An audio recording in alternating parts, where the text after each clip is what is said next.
Abdullah, by way of introduction, there's a really good biography on the press release, so do check that out. A number of you are mindful, a number of you know Abdullah and would have worked with Abdullah over the last couple of years in the context that Paul started to outline there. And for anyone that doesn't know Abdullah, and you'll be very open to connecting at the end of the session as well.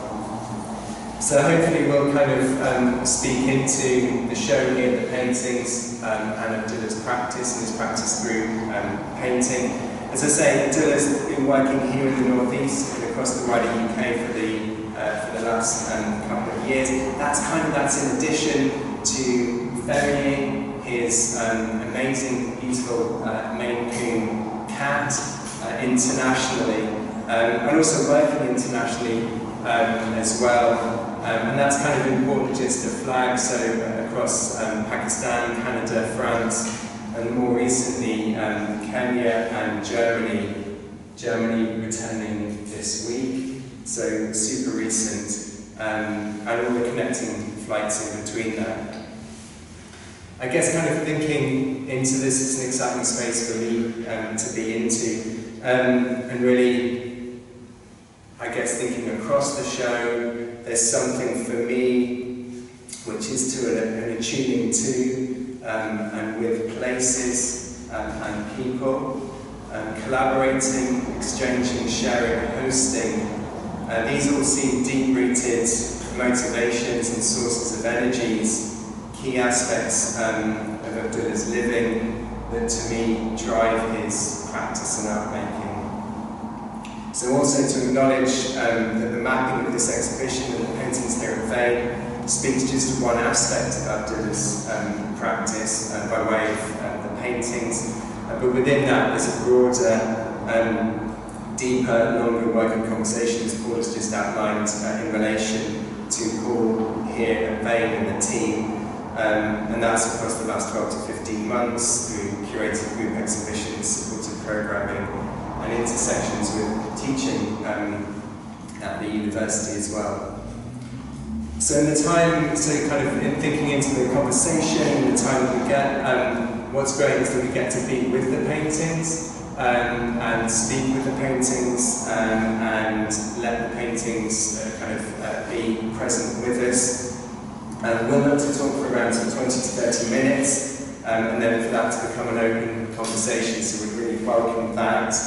To start the conversation, what I'm going to do is just ask Abdullah to tour us through the works, thinking particularly in terms of their geographies and their time frames, because across the show here, there's works from 3 different cities, from Lahore, from Toronto, and from Newcastle, and those works also span a time from 2017 to 24, so it just seems useful maybe to orientate us, or get Abdullah to orientate us through the paintings as a starting point.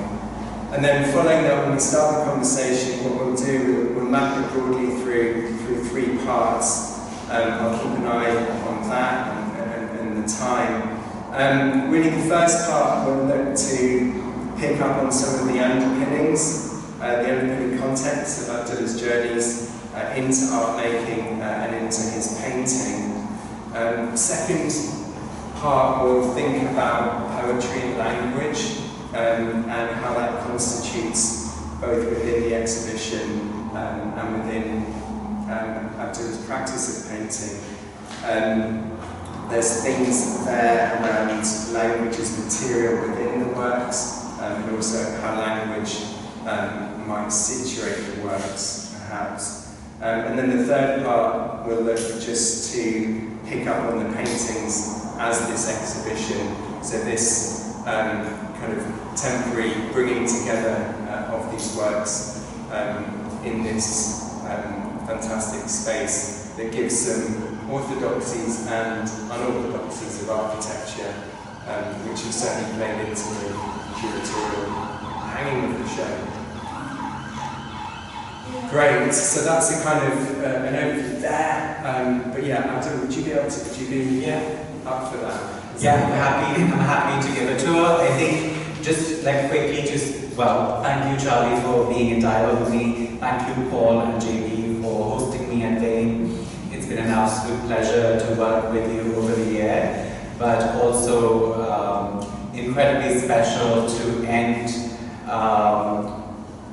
my time living in the Northeast with a show about painting. I think I was speaking to one of the guests earlier and they said, oh, I didn't know about your work, your practice, or this dimension.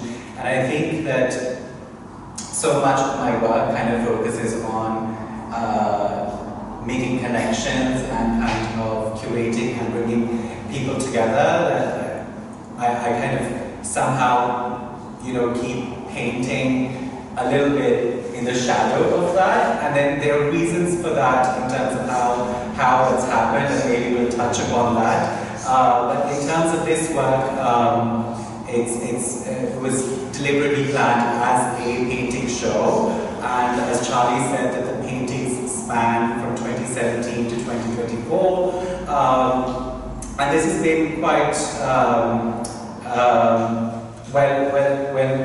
a time of movement for me, where I've actually moved quite rapidly from different places. So in 2017 I was based in Pakistan. I decided to move to Helsinki to pursue a doctoral degree, and so then I was based in Helsinki for 3 years.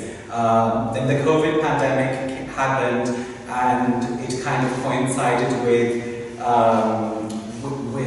with an invitation from Canada to move there for immigration. So I moved to Canada and was in Toronto for 2 years. And then as COVID pandemic was ending, I was sporadically applying for jobs, and the opportunity from Northumbria came up, and I thought, why not?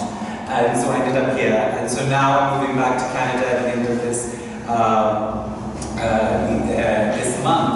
But the works kind of are predominantly from 2022 onward, with a couple of references to 2017, which we'll touch upon. So this work was produced in Newcastle. This work was produced in Lahore. A lot of the watercolors that are kind of larger, or kind of like the diptychs, were produced in Toronto. The series I call Lockdown Lovers, because it was just kind of at the end of COVID. It was very specific, intimate encounters with specific people, and that was kind of prompting me to make these paintings. And then, the two pieces in the back, the light and pink ones, they actually were done in Lahore. That was like the starting point for this queer, explicitly queer body of work. And again, we'll go into the detail of that. But those are the earliest pieces in the show. They're from 2017. Just to be clear, those are the two framed works that are actually strangely sit opposite each other, or not strangely sit opposite each other. And then these canvases, two of the canvases, this camera and the boy outside in the corridor, were done in Lahore. But I don't know if it's about living in Lahore. It was also because I think Lahore, Pakistan is home. I have a studio there. It gives me a lot of, I have access to a large studio. It's an energetic space for me. I think I touch upon the autobiography in my work, and so much of that autobiography stems from questions of traumatic pasts that are rooted very strongly within that home, my parents' home in Lahore. And I think part of my practice has always also been revisiting that same space over and over again as a way of seeing how my relationship with that space and that history, that personal history, has evolved over the years as well. So it's always interesting for me to paint there, almost like dreams. Which one is, and that was 2020, I believe. These two were 2020, but the rest are 2022 onward and 23. Some, as I said, were produced in Newcastle, but also some are older works that I decided to cut up in Newcastle and kind of give new meaning. And so it's been quite exploratory, but I thought that in putting the show together, it was important to introduce people to the range of this dialogue so that it made sense. And the cut works there, that's as you say, some of the most recent works, but also a process development or a shift in terms of how you're thinking about paintings as stretched, as canvases, as objects, as other things. Fantastic. No, thanks for that. I think it's just really useful within this, just to sort of locate and orientate the work. And also, again, because this is something I'm hoping that we'll touch into, there's what I'm really struck by across the exhibition here is the pluralities that are operational, and those are operational across the different bodies of works or the different geographies through the bodies of work. There's time spaces as well, and those are also disrupted. Those have continuities and discontinuities in terms of the curatorial decisions that have happened there. So really, to kind of start in, I wanted to think about some of the underpinnings around that, and usefully you've really sort of positioned Lahore as a recurrent space and something kind of very active and present and important and integral to the work. Moving even further back, you flagged to me that just post-millennial, so 2002, there's an underpinning in Lahore which is really interesting, where you take up a kind of a mentorship, a tutorship under Akshinda Atawa, who was also teaching across the academies, and that became quite a kind of formative space of learning for you, both into art worlds but also into political worlds. So it'd be great for you to talk there, and also I guess that speaks to some of the colonial, post-colonial relationships to languages and paintings and echoes in terms of what we see here.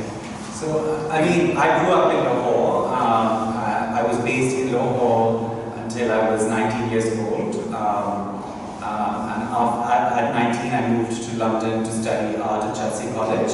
But a lot of my art education kind of started earlier on. I mean, I was always interested in drawing and painting. And I felt that at school I was not getting that kind of exposure or in-depth encounter with making. And so in the summer holidays, I heard about a short course that was being offered at a local art school near my home. And I went there, and kind of that became a regular thing over the summers, because that's where I met Rakshanda Dwar, who is an artist and one of my main mentors in painting. And so, I mean, that kind of development started happening, and I think I was very curious, because I'd never seen anyone paint like that before. I had, like most students, this idea of idyllic paintings, of illustrative representation, and there was this woman, and she came out of the blue as all of us were making still life. She had an easel, and she put one leg on the easel to kind of put it in place, and she started vigorously painting this kind of, well, all we saw at that time as children were like, her just going like massive, aggressive strokes on this board of MDF. And I was quite young, and there were all these older students around, and so I kind of tiptoed around, found the courage to see this painting, and I did, and it looked nothing like the scene. And I remember, I've joked this way, I remember like thinking and telling my friend, oh my God, what is this mess? I can do this too. And I think that, for me, that impulse, I think it became kind of an invitation to play, to be free. And so since then, Rakshanda and I kind of stayed in contact, we interacted every summer, even when I went to other artist studios or did my O-levels, A-levels with other people, I used to still go back to her to show my work. And so she was someone who was trained under Anna Olga Emmett. Anna Olga Emmett was an impressionist painter. She was a Jewish woman who converted to Islam, moved to Pakistan, and established a fine art department at Punjab University. So Rakshanda had studied under her, but Rakshanda had also studied under a lot of influential painters in Pakistan, some who were working in the landscape tradition, but others who were influential in the feminist movement, working with minimalism and all of that. So Rakshanda was kind of a product, an exponent of that kind of tradition. And so just being around her and kind of her circle of colleagues and other students, I think at a very young age I was absorbing an understanding of what an art world was like, and I used to hear them kind of critique and complain about the dominant canon a lot, and I think that I unconsciously kind of absorbed that, and it became a very important aspect of my personality moving on, where then I was constantly interested in not being boxed. And that's something that I started facing and exploring much more concretely when I was at Chelsea. So at Chelsea, I mean, most people were like not painting at that time. People were kind of doing, this was 2006 to 2012, 2011, where I did my foundation, my BA and my MA in fine art from Chelsea. And what struck me coming from Pakistan was that I was interested in painting and no one was painting. The tutors were had a very open-ended approach, and so as a crutch I think I held on to painting, and then every time I went back to Pakistan, due to the exposures I was having in London and the way I was kind of engaging with discourse in fine art and contemporary art, I started feeling like a misfit in Pakistan. So essentially, I had never thought about being Muslim or Pakistani growing up in Pakistan, because that was the dominant group there. And so my otherness became pronounced when I moved to London. But I was not interested in that at the time. And I did not want to make work about being Pakistani. I did not want to make work about being Muslim. There were expectations because of the wider canon that artists from Pakistan, artists from South Asia would be engaging in Indo-Persian ways of painting, in Indo-Persian ways of representation. And here I was interested in abstraction. Now what is interesting about working with abstraction, gesture, and this fluid way of approaching material and media was that when I would go to Pakistan, due to the lack of discourse, critical discourse that is expansive, oftentimes people would accuse me of being influenced by the West, by Chelsea, but when in fact my gesture and my kind of aesthetic is directly connected to the trajectory of Rakshanda and those who came before her. And that of course is rooted in the post-colonial moment of modernism, where modernism as it enters post-colonial context, in how it allows artists to go beyond their kind of ethnic backgrounds and kind of expand forward directions. It is interesting that that was quite an explosion. We have many artists that are discussed in post-colonial context within the context within the area of modernism, but somehow there is more recently it has reverted to about being extensively about identity and sociopolitics, and that's not necessarily a bad thing. It becomes, for me, a limiting thing when that is the only option for artists from those geographies, right? And so those were the kind of things that I was negotiating, and I've always been interested in negotiating in my work. So Rakshanda belonged very specifically to a particular moment, one that led into a post-colonial lens in a particular way. And then, I guess you just alluded to it there, there's another kind of rupture. So did you feel you were kind of really in time, out of time, in terms of where, I guess what you were absorbing through Rakshanda was also a different space than you might have been absorbing in a different, without Rakshanda, for instance? Yes, 100%. So she could be seen as the non-scene, And I think that was really interesting because the dominant art scene was centered at the National College of Arts.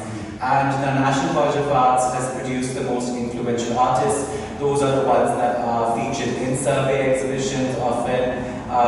Very few artists in that time were from other institutions, and so Rakshanda was someone who was not part of that dominant group. She was familiar with people and they were familiar with her, but for a variety of reasons, that kind of work was not sitting neatly in the kind of canonization that was being produced due to the pressures of the Western gaze. So I'd say that she was definitely someone who was not part of the mainstream scene, still isn't, and I think that was another important aspect of my training. Did she speak to you about those things?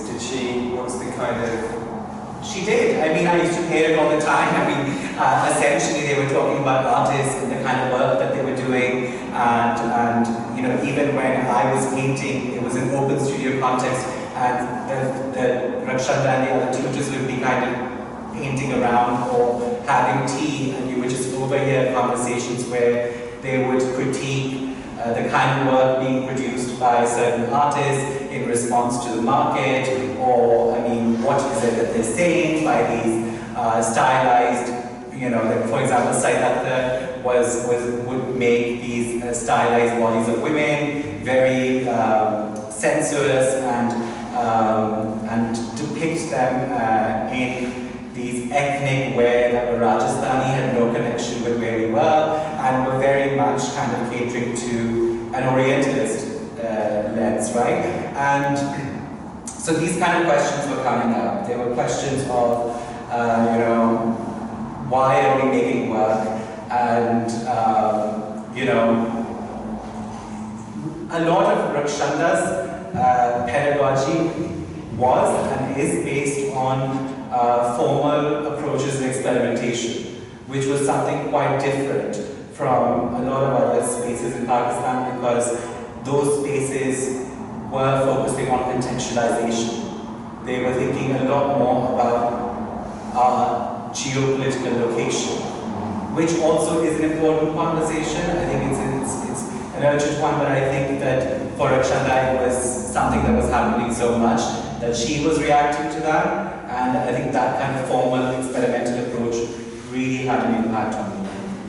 And did that fold into, because you flagged up that period that you were at Chelsea, so you were, and interestingly, I know also that during that period, so when you were going through your BA particularly, then you also, back in Lahore over the summer, you worked with Rashinda by opening a collective space, a collective workspace, worked alongside her. So again, is that kind of opening, I guess, of what you flagged a little bit before in terms of actually how you might start to work through relationships and I guess kind of facilitations across artists and groups of artists, and what that is to be working in collective situations. Yeah, I think that, so there were many things happening when I moved to London. I think it was the first time I'd left home. There were a lot of issues within my personal life that I was grappling with in terms of a history of sexual abuse, and that was intersecting with my arrival at sexual orientation in terms of my sexual identity. And so the earlier body of work that I was doing was very much looking at the autobiography. And then I was still drawn to home because I was still making sense of things. And so every time I would go to Pakistan and show that work, people would ask direct questions about, well, where the content was coming from. And I felt at that time that I did not have the language and the confidence to talk about a lot of these issues well, clearly and objectively, but also to kind of, not be, to be able to, to combat judgment as well. I think that, you know, I didn't have the language at that time as a 19, 20-year-old, and so after a few years of painting that way, I reacted and I went into making just non-representational abstract work. Because I said, okay, I'm going to make contentless work and be about form. But I think that these kind of situations were important because even though I wasn't clear about what was happening then, it allowed me, I was able to bring it together later on. But I think that there were many questions. I mean, at Chelsea, the way I was painting felt outdated. So a lot of the tutors would be interested in allowing me to expand, and they would see my personality and they think, there's so much of performative elements there, or why don't you just let go? And then when I was going to Pakistan, I think I was making work and I did set up this space, and so much of setting up that space came about. The space was my studio. I mean, I was lucky that my grandfather had this house that he used as an office, and the rooms upstairs were empty, and I asked him to take over that room, one of the rooms, as a studio space. And then I invited Rachanda and slowly expanded and kicked him out and took over the whole house. Because I was like, well, I'm painting, I want to show work here. And because I was really making sense of who I was not only on a personal level, but also an artistic and intellectual level, where what does it mean to be painting as a Pakistani person or someone who's from Pakistan in London, within the contemporary art world, but what does it mean to be working within Pakistan, where there's the expectation of everything falling under this limited canon. And so that studio became kind of a space where I would use Facebook and social media to put open calls and invite people to come and work with me, have dialogue with me, and whatever they produced, we would end up exhibiting there. And so that became a second aspect of my training, where the influence of Rachanda was there, but the second component was where I was studying at Chelsea and spending all my holidays in Lahore, somehow making work with other people.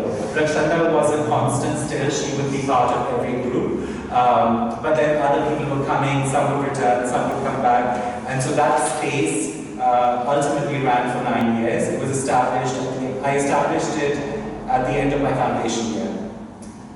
And it seems that kind of tying that together, it seems that kind of what you described first of Rachanda in terms of that energy, that ethos, that kind of immersion, that's really what kind of drives this. I'm thinking, so the earliest works in the show are 2017, the two pieces on the end here. And just in there, Abdullah, you touched into, I guess, a kind of a prior vision of this show in terms of works which didn't constitute into figurative forms.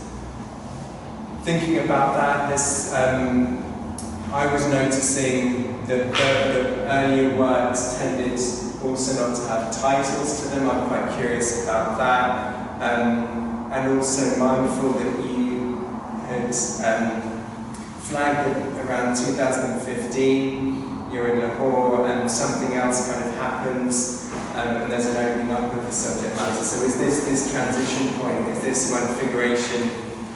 Yeah, that's quite important, because I think that, so in 2012 I left London and I had no choice but to move back to Lahore. At that time I didn't want to move back to Pakistan. I thought that would be the end of my life, because here I was being gay, free, dressing up as Catwoman and kind of strutting around different cities in the UK. And now I'm going back to Pakistan and that's it. I think I'm going to get killed or something. And it was because of Theresa May and the post-study visa, all of this, that was the context of that time. And so I moved back, and quite quickly, I ended up getting a teaching job, and I ended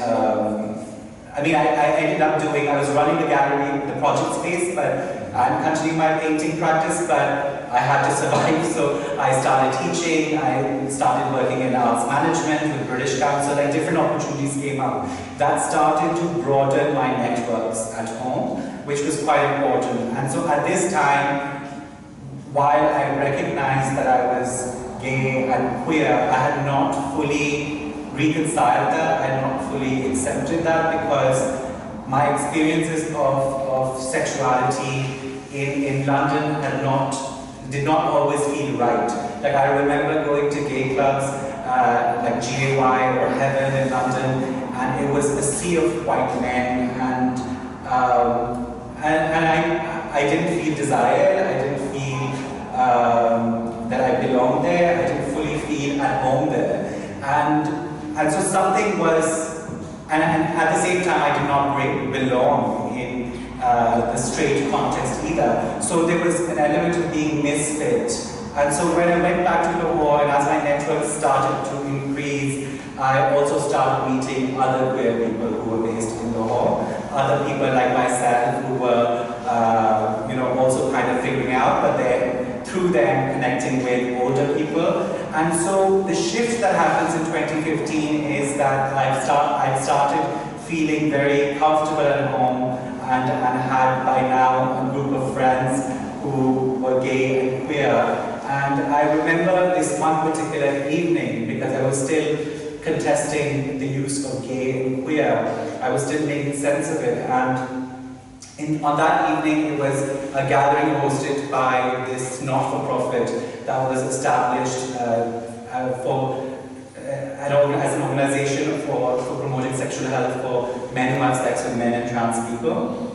And so we were at that organization, and in that room there were gay people, there were lesbians, there were trans women and men, and in that space, the way we were together, and this was in Lahore, and the fact that we were so coming from different parts of the country, but also that we had a common political objective. For me, suddenly, like being in that space, I kind of felt that was queerness. So for me, like I arrived at queerness in Lahore on that evening where suddenly it felt okay. And that became a powerful kind of shift in my work then, because then I didn't feel I had to hide anything any longer. Even though I was very open in certain circles, I think it was not translating in my work the same way.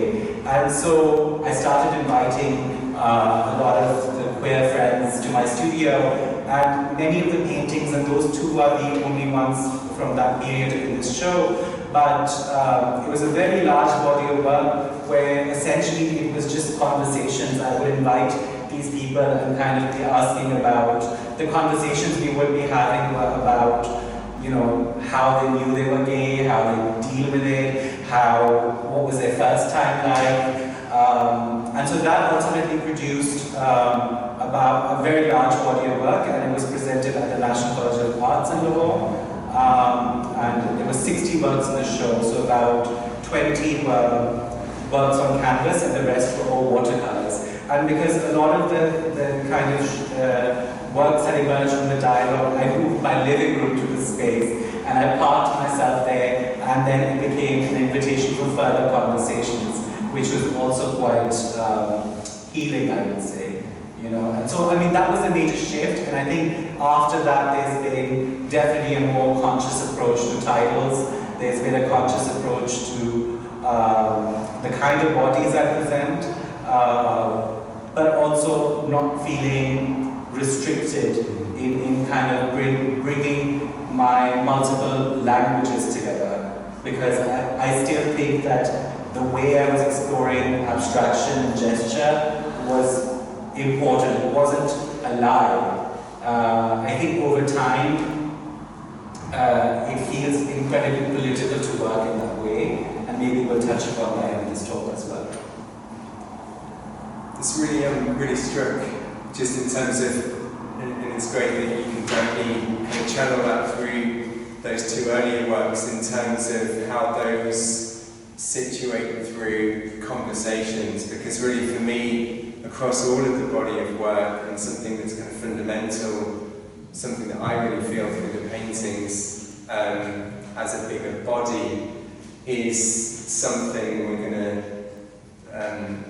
I'm going to ask you about it in terms of dreams, in terms of time and time frames and kind of expansions of time, which aren't necessarily, which I guess think into feelings, experiences, times that are more dreamlike, so they can involve different places, different continuities. So this kind of emergence of conversation doesn't surprise me, this kind of presence of conversation in terms of how that kind of is absorbed and then becomes visceral through the work. So I'm really struck by that. Thinking into poetry and language, it feels really important here because the title of the show is "We Were Never Meant to Survive," which is the last line of Audre Lorde's incredible poem "Litany for Survival" from the late 70s, which is really speaks of violences, I think also speaks of voice and courage as well. So even just in bringing the kind of the umbrella or a framing of the show by way of this collection of works through a poetic piece of language, what is that? What was that? So I think poetry of a specific sort was something that I started looking at the same time in 2017. So that show is called The Story of Myself and Some Friends in the Daily Daily Fragments of Love or something. It was a very long title, and it was a relatively unknown book that I discovered in a queer bookshop in San Francisco, and I've googled that author. It was from a Latin American context. There's nothing on the author, so it seems to be like a one-off thing, and it's basically like snippets of these encounters and moments that I captured. And like, for example, one of the lines that really struck me in that kind of text was where this person is hooking up with another person, and the other person says, "Did you lock the door?" And that's all he said. And I think that struck me a lot because in Pakistan, those kind of experiences were very common for people. Like, there was always an anxiety that even though we were engaging in these sexual acts, that someone would walk in, someone would catch us. And so that kind of weight of being caught, but also other kind of aspects of gay and queerness, of unbelonging, were very beautifully encapsulated in that poem, that I saw myself in there. And so since then the conversations then, sometimes the paintings are titled after specific individuals who I've painted, but then other times they are snippets of conversation that kind of have happened in these encounters. And so, for example, one of the pieces is called Saunas in Toronto are not the same, and other ones are... these are the two sort of titles works, aren't they? So. Yeah, they are. And so, like, things like this, that kind of then, there is a reference to specific poetry. So Audre Lorde, of course, another lesbian black poet, who, I mean, incredibly influential for lots of people, but also for me. And I think the title "We Were Not Meant to Survive," I read that as I don't read that as hopelessness. I see that almost as an encapsulation of queerness, where we are not striving for normalcy anymore, where we recognize that actually being accepted, quote unquote surviving, or what people see as surviving, is perhaps not meant for us. Perhaps we are destined for another existence. And so it's moving beyond that survival for me, and I see that in that kind of statement. And that's why I chose it, because I think it's kind of, just moving beyond acceptance from someone else, or looking for, like asking for survival, asking for one's humanity constantly, whether it is as a gay person, as a black person, as a South Asian person, or as a Palestinian. It doesn't matter, you know, I guess this kind of statement is reminding us to not demand our survival from someone else. So I think that's how I read it and connect it with queerness. So it takes through very much the master's tools, it's situates there. Does that feel like, because obviously it's an incredibly powerful and I guess well positioned, well known. Does that, taking that on, and I guess I'm going to dovetail this because it's making me think now also of work that you did with Lala Roog, which again, so this is interesting, and you can tell the story of Lala Roog, who died in 2017, and then you co-curated a show shortly after. But that co-curation, which was a group show, bringing works together kind of within the spirit, and she was very much connected through arts and an activism, and those are very much kind of seen as separate spaces within her work or within her living. But again, you titled that show River in the Ocean. Yeah, after one of her works. So again, kind of taking on quite a mantle.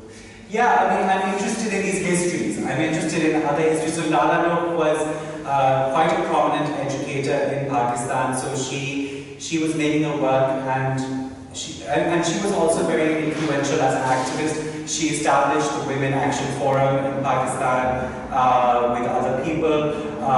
She was part of the feminist manifesto that was written by a group of quote-unquote women artists who, during the Islamic dictatorship, made a commitment together to infiltrate the education system.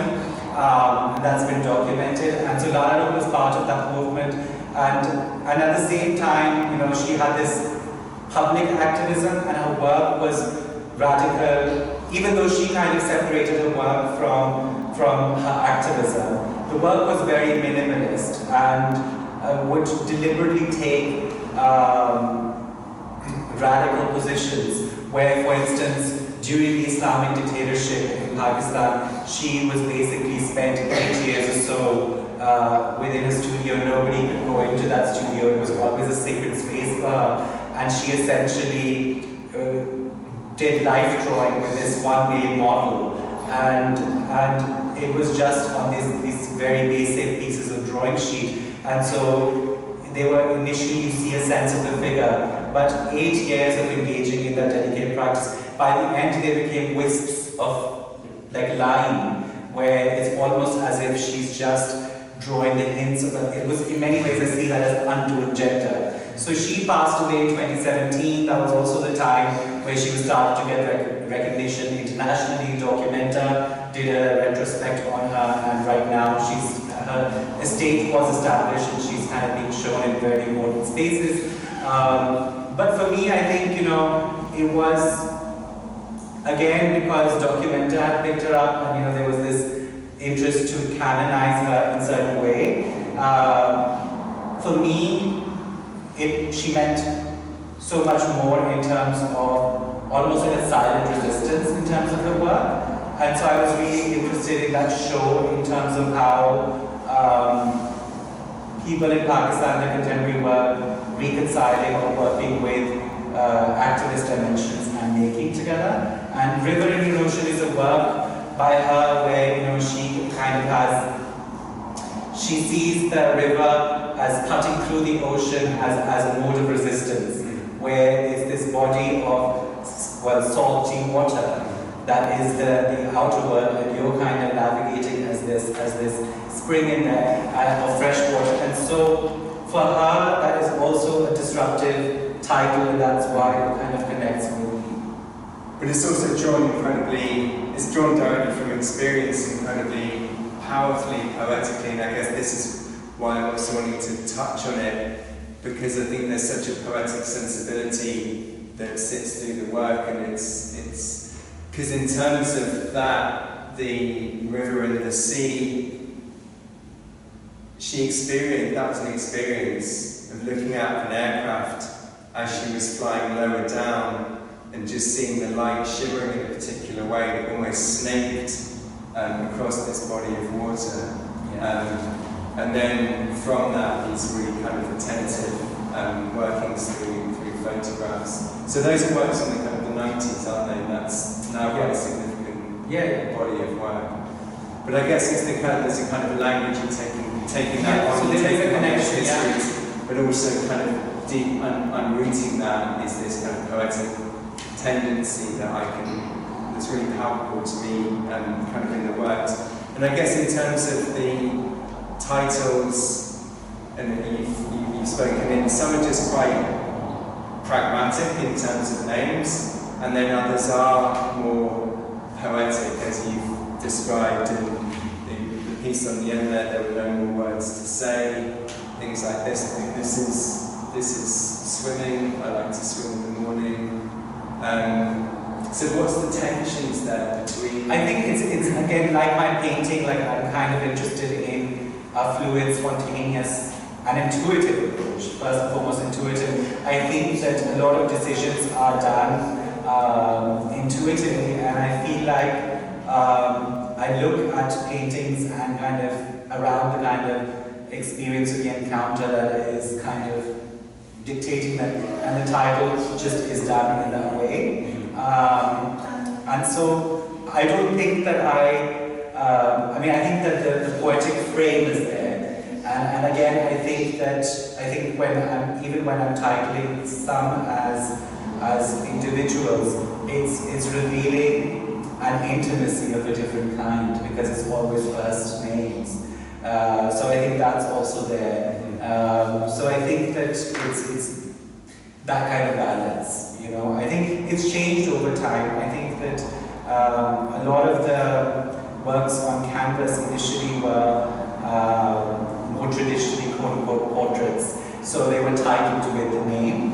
And I think that the watercolors at that time were much more poetic in their kind of titling in 2017. Right. Since then, you know, it's kind of become much more enmeshed, and I quite like that.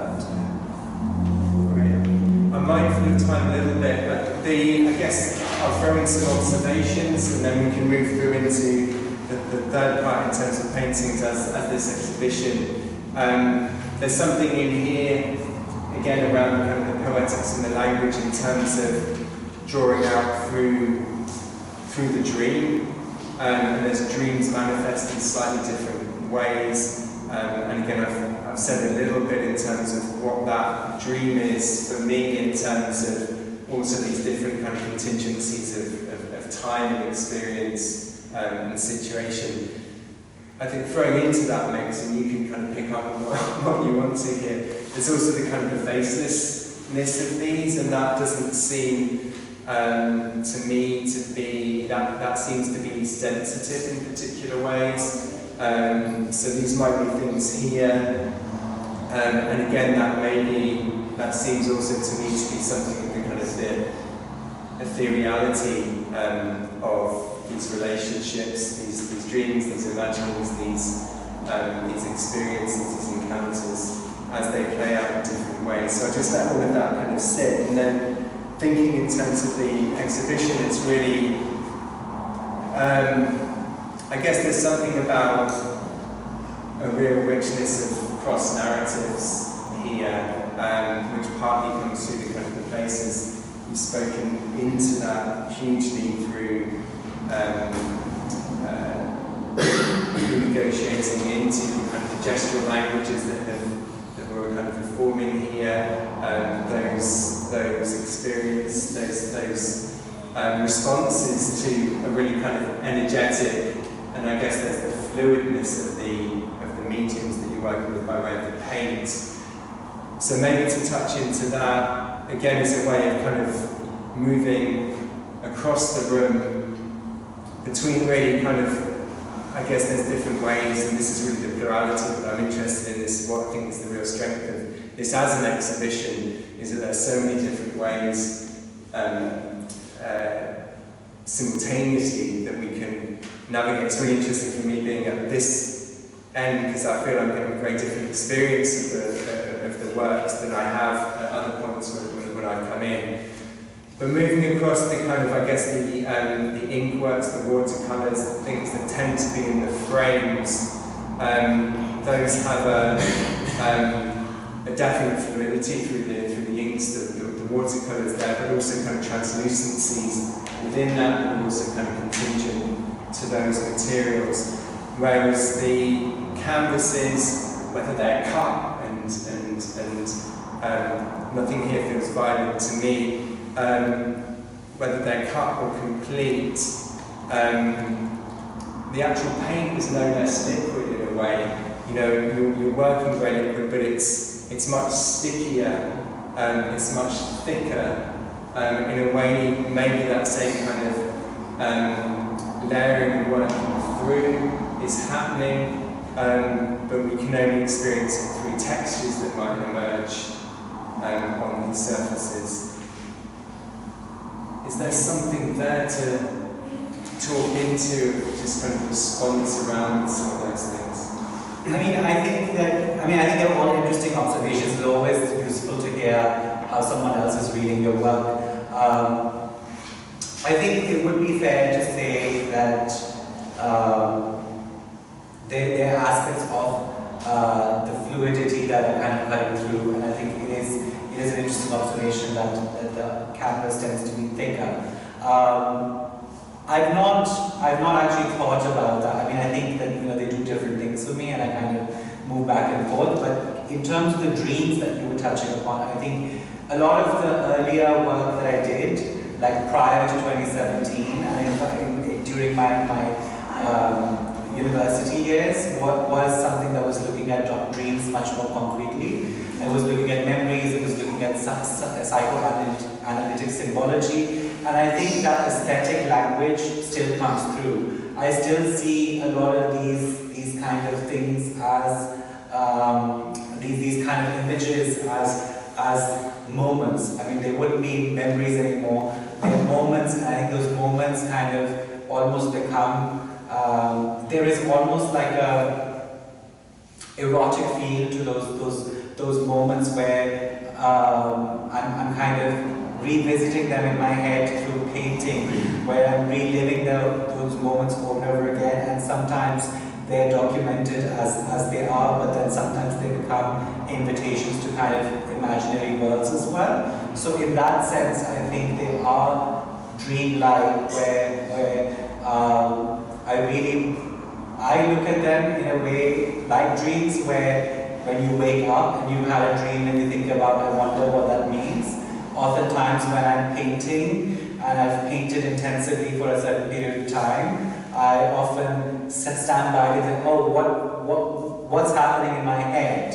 So it's quite automatic. I'm kind of looking, sometimes I'm looking toward my painting for answers as if they are dreams, as if they would reveal some clue of what's happening, what kind of colors am I using. And friends who've known me for a long time, how's your painting going? I'm like, it's a lot of blues. Like a lot of pinks are coming this time.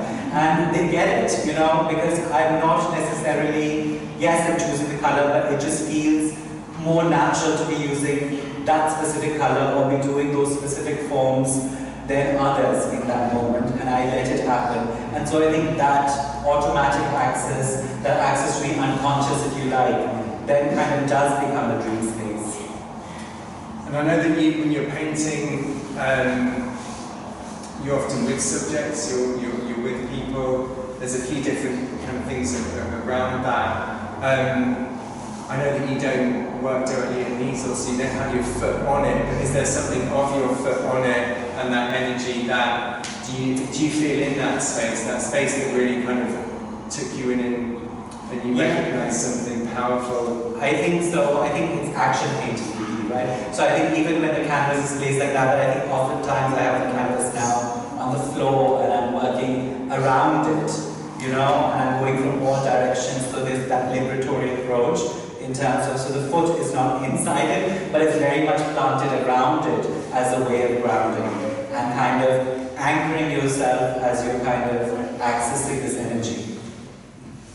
And I'm struck as well because the cut works have kind of emerged more recently and kind of consistently across those seem powerful as well because they seem to take a closer, they feel equivalent. I feel equivalent to them in terms of the kind of the scale. These either feel kind of an equivalent body size or bigger than that.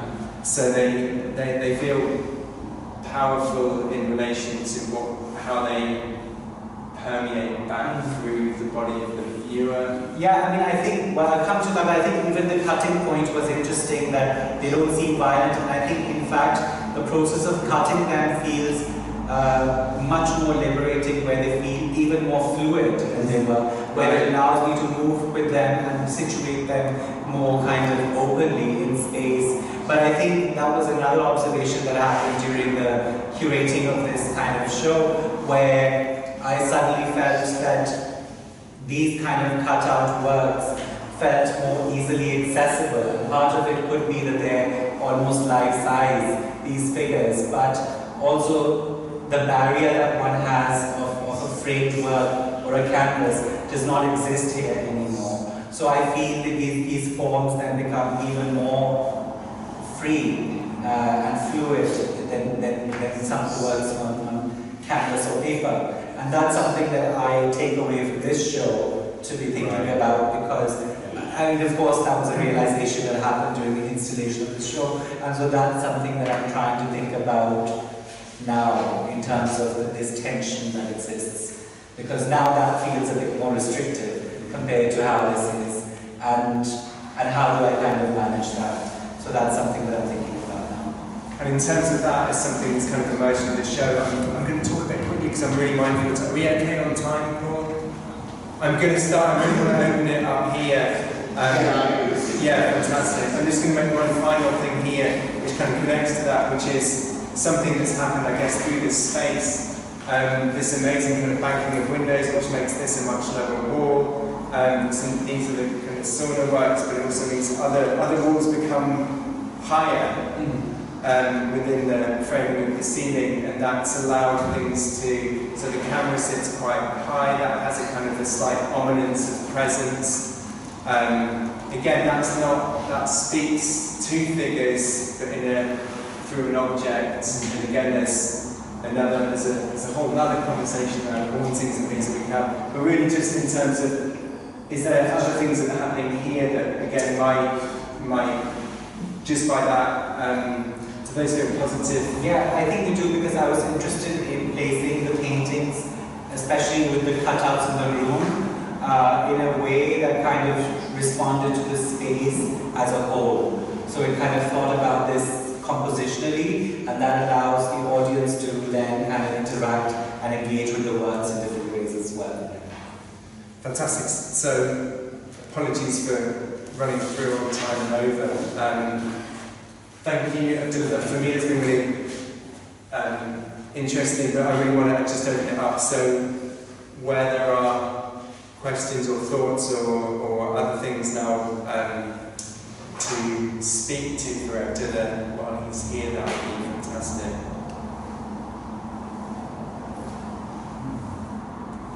Or we could keep it casual. Yeah, absolutely. Or that can flow. Yeah. Yeah. Yeah, thank you for the talk. It's really interesting to talk about such a,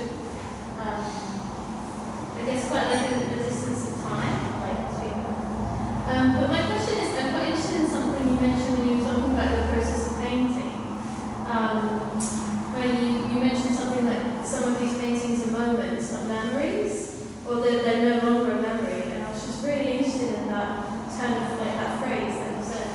And I guess I just wondered if where's forgetfulness part of it? Almost sounds like that's part of the process in the way you talk about dreams, also. And I guess also I'm thinking a bit about forgetfulness as this kind of tool or tactic of reimagining. You kind of forget a previous way of life, you forget this idea of normal or like survival. I just wondered, what you might kind of say. Yeah, I think that's an interesting thought because my approach seems to be focused on certain moments, and that of course must be at the expense of others that I'm somehow deliberately forgetting or want to forget. So actually that's interesting. So like the camera would be an example of body of work where it is dealing with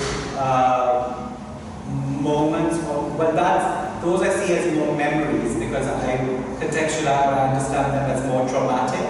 So I think that is those kind of paintings where they're often non-figurative things, like the dog and the telephone or the chairs, they're often coming from things I should forget or kind of access the areas that feel painful and then about reimagining them. So that is a distinction that does happen, but a lot of the figurative encounters are moments and encounters that I often find beautiful or pleasurable. And so that is an interesting distinction, yeah. I don't have anything more to say at the moment, but I think that's something to take away as well. Thank you for that. So you're talking about your memories and reimagining them, but forgetting them. Is it in a way a good thing to forget traumatic memory, or are you using painting as a different way to create a different narrative or to externalize that traumatic event in a way that makes more sense to you and your psyche? Yeah, for sure. I think I do it as a way of revisiting it and reshaping it. I've done that throughout my kind of painting process, but I think I sometimes have recurring forms. So chair is an example of a form that comes in over and over again, and I find it interesting to review it in terms of how I painted it at different times in my life, how the figure of the form then becomes, the figure of the chair becomes a metaphor for something else that it's kind of being liberated over time. And I think so that element is there, you know. So there is that dimension to the work as well. Yeah, I was also interested in that. Are you mostly just exploring more dramatic memory or also more nostalgic moments as well, like the joyful part, but also like the dramatic parts as well? Yeah, there are a lot of, as I was saying, the bodies, when I use figure, they tend to be more about joy, about connection, about interaction, but the objects still seem to have those kind of roots, where there's a haunting aspect to them. And so the objects don't tend to be about joy. But I think for me, like there isn't any longer a distinction where the traumatic past seem like unavoidable. There's like a blurring happening. And I think that seems okay to me. I think early on, like it felt like I had to focus on the traumatic because I didn't have like that option. I think as an example, I think one of the things that I'm working on the next body of work, and so like it was in relation to this encounter I had with someone, like we were cuddling, and it was one of the most beautiful encounters I've had. And even within the act, I think I was thinking about some early encounters of that kind of interaction that was traumatic and was more of abuse. And I think that shift for me was very interesting in that moment, and that kind of strikes me now, and that kind of is something I'm revisiting, whether even if I'm not painting, just writing words, and that then becomes paintings. So I don't think that there is, when I say traumatic past there, it's because it's coming from that space, but it is certainly about reimagining that. It's taking ownership of that world. So you're basically taking your own autonomy from it, and taking your own power in it and creating something, a new moment. Yeah, for sure. Just thinking about the big observations from the same way of crash and pain. One of the things that I was noticing about the work for me was this sense of how color and light is in some ways, but there's also this sense that depending on each painting, there's a different sort of likeness, a likeness of touch, there's an immediacy, but there's also a consideration. And I wonder if this sense of this ongoing tension of where you are at the moment when you paint, is there this point where basically you may only have so much time with like a live sitter, for example, so you have to be like quick and light about it. But when you're actually dealing with some of the more, sorry, it's what it's wrong, but this more sort of encaustic textual work, there seems to be more consideration, there seems to be more time, but also with the cutouts there is this sense of care and time as well, because it's not just like it's not a boxing, it's an actual sort of cutting and consideration of the form of how the colours sit, but also this sense of layering of, to me there is that overall sort of, sorry if I'm also using the words wrong, when people use, we tend, I'm noticing like the brighter colours first of all, but then I'm also noticing there is this sort of duller colour that's from like the usage of pigment, the usage of layering to create this sort of texture and space. And when you have these small moments of like that blue showing through the green, it's like it just, or that little drop of red next to like the beige, there is these little moments where you could see them from a distance and take them in, but then as you get closer, there is this sort of intimacy of actually seeing the little details as well. And I wonder, I don't know if this is even a question, but more, I wonder if you become aware of that during the moment, or whether these are things that come up more as time passes. Because when sometimes we're dealing with traumatic things, we sometimes need to step away from things as well. Yeah. And so. No, I mean, thank you for that reading. I think it was beautiful and beautifully articulated. I think that there is a push and pull. I think it would be unfair to say that the entire process is automatic or cathartic. There are formal decisions, there are kind of deliberate actions, and I'm trying to be as intuitive with them as possible. And sometimes the paintings have layers by way that I painted one instance and then the following day I come and paint another instance, and then the two become something else. And so there are these kind of processes that are very painting based for sure. But really it is about, like when I start, I may have a starting point, but I don't ever have an end point. And that end point is negotiated during the act of painting, where yes, if I see a red happen and I like it, I will stop there. And so it's a very fast way of working. Even with the cutouts, it's not that I sat there and planned that, or the cutouts, I just sat there, looked at it and just went around the figure because that's what I want.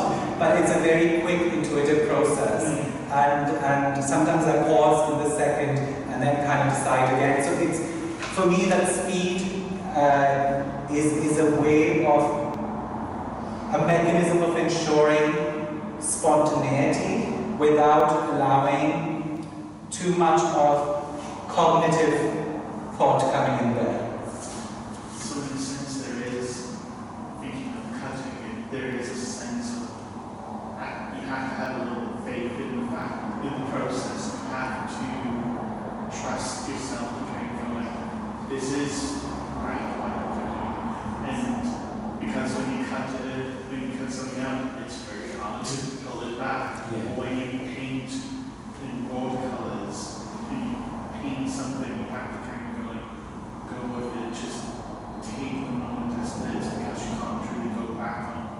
It is really. That's it.